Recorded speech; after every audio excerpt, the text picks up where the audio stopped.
कि ये मिट्टी हमारी है, ये देश हमारा है, ये देश जितना अमीरों का है, ये देश उतना ही गरीबों और मजदूरों का भी है। क्या अधिकार हमको होना चाहिए। यह जो हमारा आत्मसम्मान का अधिकार है, उस आत्मसम्मान की रक्षा कि हमारे यहाँ 2015 में विधानसभा का चुनाव हुआ और बिहार के लोगों ने भाजपा को वोट नहीं दिया, भाजपा को सत्ता से बाहर कर दिया। वोट किसको दिया?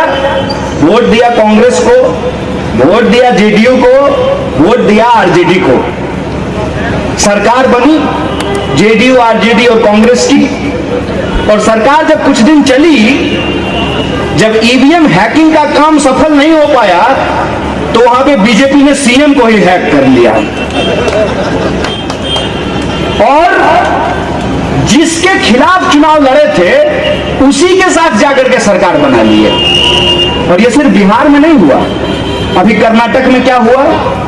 लोगों ने बीजेपी को वोट नहीं दिया, वोट दिया दूसरी पार्टियों को। लेकिन जो लोग दूसरी पार्टियों के टिकट से चुनाव लड़े, वो पैसा लेकर के भाजपा में शामिल हो गए। आपके राज्य में क्या हुआ? जो कल तक कहते थे कि मर जाऊंगा, शरद पवार का साथ नहीं छोड़ूंगा, वो उन्होंने कहा कि आप मर जाइए, मैं अमित शाह के पास जा रहा हूं।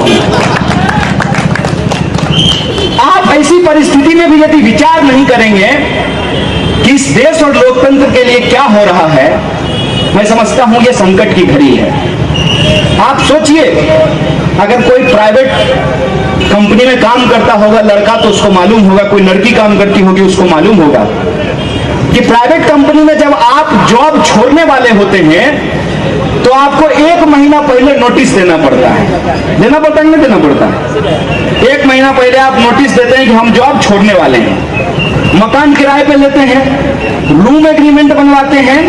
11 महीने के रूम एग्रीमेंट के बाद क्या होता है कि आप छोड़ने से 1 महीना पहले मकान मालिक को बताएंगे कि हम आपका मकान छोड़ने वाले हैं। और यही बात मकान मालिक पर भी लागू होता है कि वो 1 महीना पहले बताएगा कि हम आपको मकान खाली कराने वाले हैं। लेकिन ये नियम नेताओं पे लागू नहीं होता है। शाम में एनसीपी के साथ, सुबह में बीजेपी के साथ, सुबह में बीजेपी के साथ, शाम में शिवसेना के साथ, शाम में शिवसेना के साथ, सुबह में अमित शाह के साथ, पता ही नहीं चलता है। ऐसी स्थिति में जो लोग विचारधारा के लिए वोट करते हैं, जो लोग चाहते हैं कि सचमुच समाज में बदलाव हो, उनके लिए आज सबसे बड़ा संकट क्या हो गया है कि वो यदि बीजेपी को हरा भी दे, क्या गारंटी को उस पार्टी में रहे? हो सकता है कि उसके घर पे ईडी आए, सुबह को ईडी का नोटिस आए, वो शाम को जो है बीजेपी का मेंबरशिप भर दे। ये हो रहा है कि नहीं हो रहा है देश में? इसीलिए दो बात को समझना बहुत जरूरी है। इस स्टेट असेंबली के इलेक्शन में स्टेट के मुद्दा को हम लोग कैसे चुनाव का विमर्श का हिस्सा बना सकते हैं, और दूसरा, वैसे लोगों के ऊपर हम अपना भरोसा जताएं जिन लोगों के साथ इस बात का कमिटमेंट हो, इस बात की प्रतिबद्धता हो कि वो मर जाएंगे लेकिन अपने ईमान से समझौता नहीं करेंगे, हिंदुस्तान से समझौता नहीं करेंगे। ये समझना बहुत जरूरी है।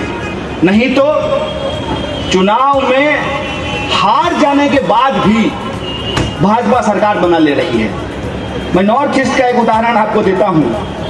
बीजेपी के पास एक एमएलए था, एक एमएलए।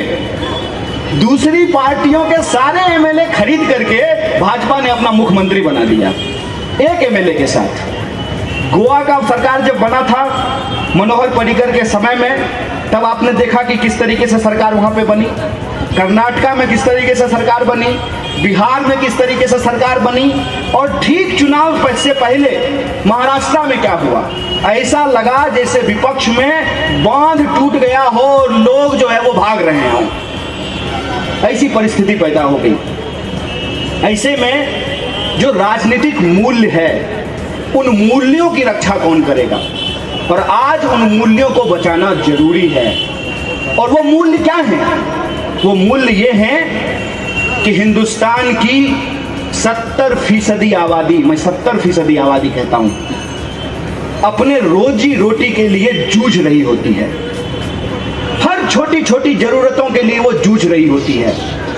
बाप मेहनत मजदूरी कर रहा है, बच्चे को पेट काट काट करके, माँ दूसरे के यहाँ चौका बर्तन करके बच्चे को इंजीनियरिंग कराती है, बीबीए कराती है, एमबीए कराती है, इस उम्मीद में कि बच्चा पढ़ेगा, नौकरी मिलेगी और हम झोपड़पट्टी से निकल करके किसी सोसाइटी में मकान लेकर के इज्जतदार की तरह रहेंगे।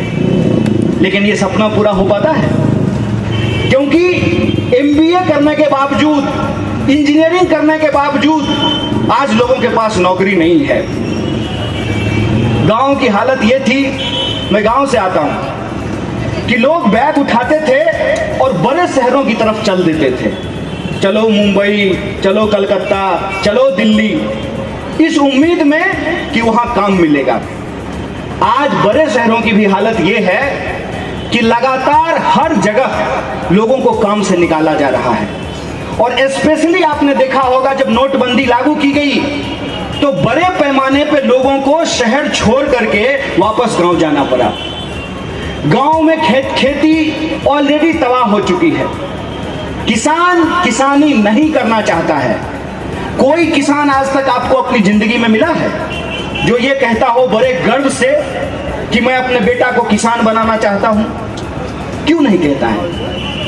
आप सोचिए कि किसान किसानी नहीं करे, मजदूर मजदूरी नहीं करे, जिस लोकल ट्रेन पे चढ़ करके आप जाते हैं उसका ड्राइवर कहे कि हम ट्रेन ना चलाएंगे, जिस सड़क पे आप चलते हैं उसको साफ करने वाले सफाई कर्मी कहें कि हम इसको साफ नहीं करेंगे, तो देश कैसे चलेगा?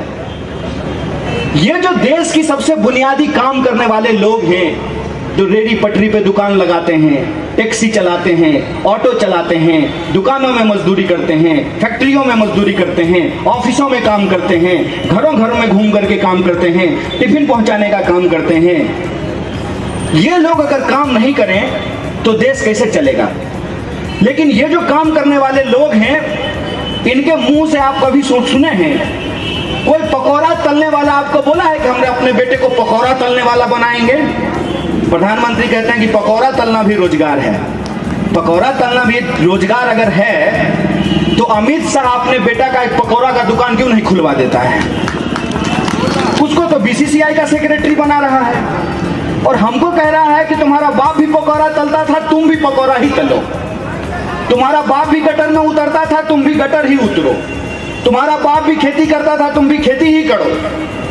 हमारे पास करने के लिए कोई काम नहीं बचा है और हमारी स्थिति ऐसी कर दी गई है कि देश चलाते हैं हम और हमारे साथ ही कीड़े मकोड़ों जैसा व्यवहार होता है।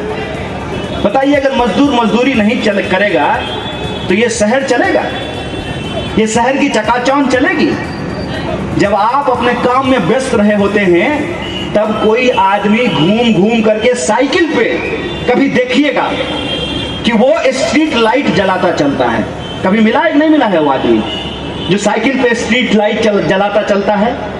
कभी वो आदमी मिला है कि जिस सड़क पे आप थूक देते हैं उसको वो झाड़ू से साफ कर रहा होता है? कभी वो आदमी मिला है जो पब्लिक यूरिनल में आप पेशाब करके गाना गाते हुए जिंदगी को के फिक्र को धुएं में उड़ाता चला हुआ कह के निकल जाते हैं? सोचते हैं कि उसको कौन साफ करता है? इस पे विचार करके देखिएगा कैसे हमारे चेहरे गायब कर दिए गए हैं। करोड़ों लोगों के राज्य में चुनाव हो रहा है लेकिन उनका मुद्दा गायब कर दिया गया है।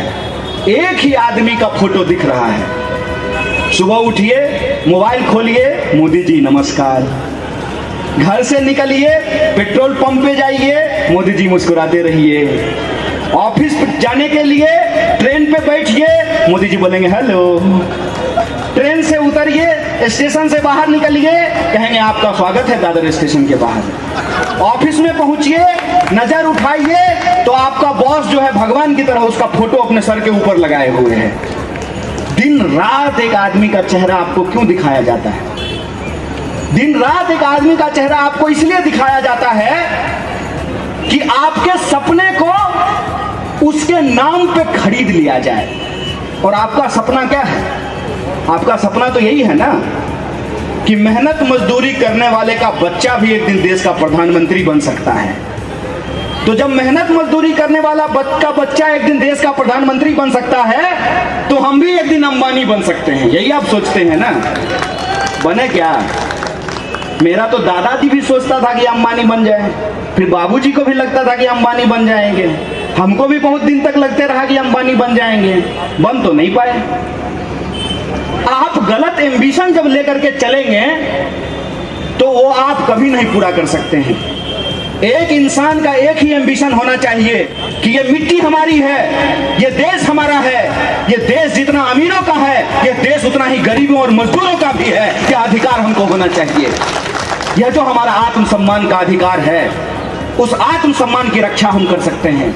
और उस आत्मसम्मान की रक्षा करने के लिए आपको अपने दिमाग को खोलने की जरूरत है, और उसी दिमाग को बंद कर देने के लिए ये साजिश रची गई है कि आपके टैक्स के पैसे से करोड़ों रुपया खर्च करके आपको यह बताया जाता है कि मोदी जी गरीब थे, मोदी जी गरीब थे, मोदी जी चाय बेचते थे, मोदी जी की मां मजदूरी करती थी, आप मजदूरी करते हैं, आप गरीब हैं। यह सवाल गायब कर दिया गया है। इसको कभी सोचे हैं? आपका पैसा लेकर के हजारों करोड़ खर्च करके आपको बताया जा रहा है कि मोदी जी बड़े गरीब आदमी थे, मोदी जी ईमानदार हैं, मोदी जी बहुत बहादुर हैं। ये क्यों बताया जा रहा है? ये इसलिए बताया जा रहा है ताकि आपको ये ना पता चल सके कि इस बताने के प्रयास में बहुत कुछ छुपाने का प्रयास किया जा रहा है। जैसे आप एक चीज नोटिस किए, किसी कपड़ा के दुकान पे जाएंगे तो शीशा में जो बंद कपड़ा होता है वो बहुत सुंदर लगता है, और सामने से जब वो कपड़ा लेने लगेगा तो आपको उतना सुंदर नहीं लगेगा। तब आपको गोलमाल समझ में आएगा कि शीशा में बंद जो कपड़ा है वो दिखाने के लिए है, बेचने के लिए तो ये माल है। मोदी जी का चेहरा दिखाने के लिए है, बेचने के लिए वही बेईमान, वही ठेकेदार, वही माफिया, वही चोर, वही भ्रष्टाचारी आपके सामने प्रस्तुत कर दिया जाता है। और वोट किसके नाम पे मांगा जाता है? वोट प्रधानमंत्री के नाम पे मांगा जाता है। उस पे जाकर के आप विचार कीजिएगा कि मोदी जी गरीब थे, हम गरीब हैं, हमारा सवाल क्यों नहीं है उसमें? हमारे जो बाल बच्चों का भविष्य है वो उसमें क्यों नहीं शामिल किया गया है? इस बात पे विचार कीजिएगा। आपको वोट जिसको देना है उसको दीजिएगा। मैं आपके लोकतांत्रिक अधिकार पर हमला करने नहीं आया हूं, और हमको पता है कि आप अपने तरीके से सोच करके ही वोट दीजिएगा। भाषण आप हो सकता है बहुत लोगों का सुन लेते होंगे, वोट आप अपने मन से ही दीजिएगा। सबके वोट देने के अपने अपने कारण होते हैं। जैसे मंदिर एक ही होता है, लेकिन मंदिर जाने का कारण लोगों का अलग अलग होता है। कोई जूता चुराने के लिए जाता है, बेरोजगार नौकरी मांगने के लिए जाता है, जिसकी शादी नहीं हुई है वो शादी का मन्नत मांगने के लिए जाता है। मंदिर एक ही है, मन्नत अलग अलग है, उद्देश्य अलग अलग है। उसी तरीके से चुनाव एक ही है, वोटर इतने हैं, वोटर का वोट देने का अपना अपना तरीका अलग अलग है।